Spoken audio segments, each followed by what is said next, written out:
नमस्कार, आप देख रहे हैं IBN 24x7 न्यूज और मैं हूं आपके साथ मानवी ठाकुर। शुरुआत करते हैं आज की खास खबरों के साथ।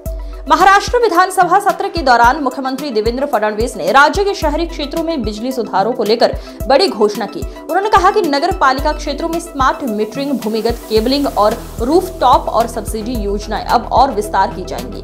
इस कदम का उद्देश्य है कि उपभोक्ताओं पर अतिरिक्त बोझ डाले बिना उन्हें कम बिजली बिल, बेहतर सेवा और बिजली वितरण में पारदर्शिता मिल सके।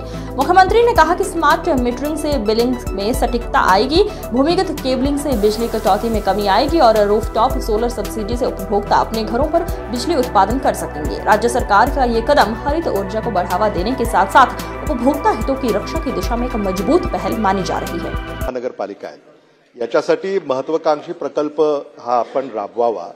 पुण्यामध्ये तर हे होईलच, पण लातूर आहे, सोलापूर आहे, किंबहुना नांदेड आहे, इथेही हा महत्वाकांक्षी प्रकल्प आपण राबवणार का? ग्राहकांकडून आपण या मीटरचे पैसे घेत नाही त्याची आम्हाला कल्पना आहे, पण या मीटरचे पैसे शेवटी कोण भरणार आहे?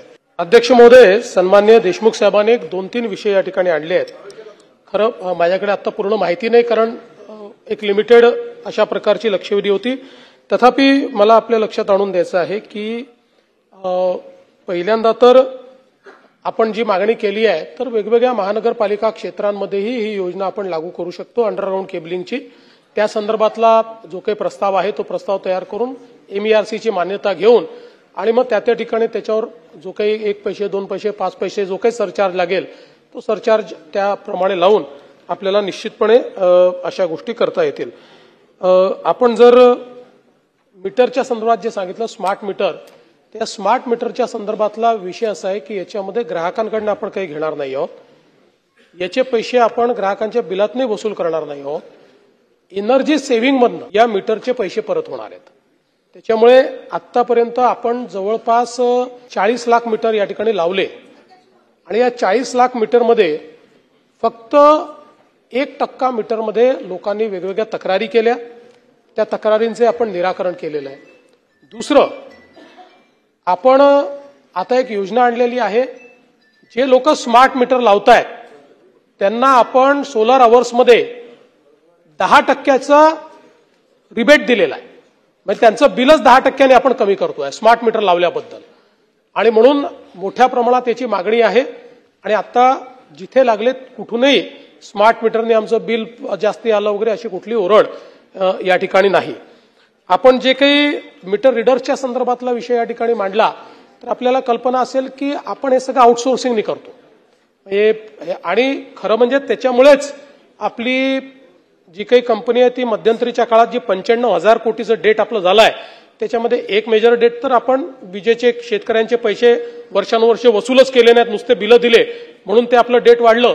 पण दुसरं त्याचं एक महत्वाचं कारण आहे की हे मीटर रीडर म्हणजे त्यातल्या इतक्या अनेक अडचणी लक्षात आल्या की जुनेच फोटो देणं किंवा घरी बसून फोटो काढल्यासारखं दाखवणं, अशा अनेक त्याच्यामध्ये त्रुटी होत्या। आता त्या सगळ्या त्रुटी संपलेल्या आहेत आणि आता आपल्याला थेट या ठिकाणी हे मीटर रीडिंग मिळतं। आणि याचा दुसरा ग्राहकाला फायदा असा आहे की ग्राहकाने एक ऍप डाउनलोड केला तर त्याला प्रत्येक तासातलं त्याचं विजेचं कन्झम्पशन सापडतं। म्हणजे एखाद्याने जर ठरवलं तर तो योग्य वेळी, म्हणजे ज्या काळात आपल्या विजेला कन्सेशन आहे त्या काळातला वीज वापर करून आपल्या विजेचं जे काही बिल आहे ते कमी देखील करू शकतो। दुसरं, आपण 0 ते 100 हा जो काही विषय सांगितला तर त्या संदर्भात इतर राज्यांमधली आता माझ्याकडे माहिती नाही आहे, पण मला हे सांगताना आनंद वाटतो की महाराष्ट्रामध्ये याचे जे दर आहेत हे दर आता आपण कमी केले आहेत। म्हणजे गेल्या 20 वर्षामध्ये पहिल्यांदा महाराष्ट्रामध्ये विजेचे जे दर आहेत हे आपण कमी करतो आहोत। दरवर्षी जे 10% वाढायचे ते आता पुढच्या 5 वर्षामध्ये दरवर्षी कमी होणार आहेत। आणि हा जो काही 0 ते 100 वाला 70% आपला ग्राहक आहे याला एकूण विजेचे दर 26% त्याचे दर कमी होणार आहेत। त्याच्यामुळे हा एक महत्वाचा विषय। दुसरं, आता मागच्याच मंत्रिमंडळ बैठकीमध्ये आपल्या मंत्रिमंडळाने एका नवीन योजनेला मान्यता दिली आहे, प्रधानमंत्री सूर्यघर योजना। या योजनेला एक ऍडिशनल योजना आपण तयार केली ज्यामध्ये आपण सबसिडी देतो आणि आपला प्रयत्न आहे की 0 ते 100 म्हणजे 100 युनिटच्या आत जे वापर करतायत त्यांच्याकरता रूफटॉप सोलरची आपण सबसिडीची योजना आणलेली आहे. ती योजना जर त्यांनी लावली तर त्यांना एकही पैसा विजेचं बिल भरावं लागणार नाही. अशा प्रकारच्या योजनेला मंत्रिमंडळाने मान्यता दिली आहे.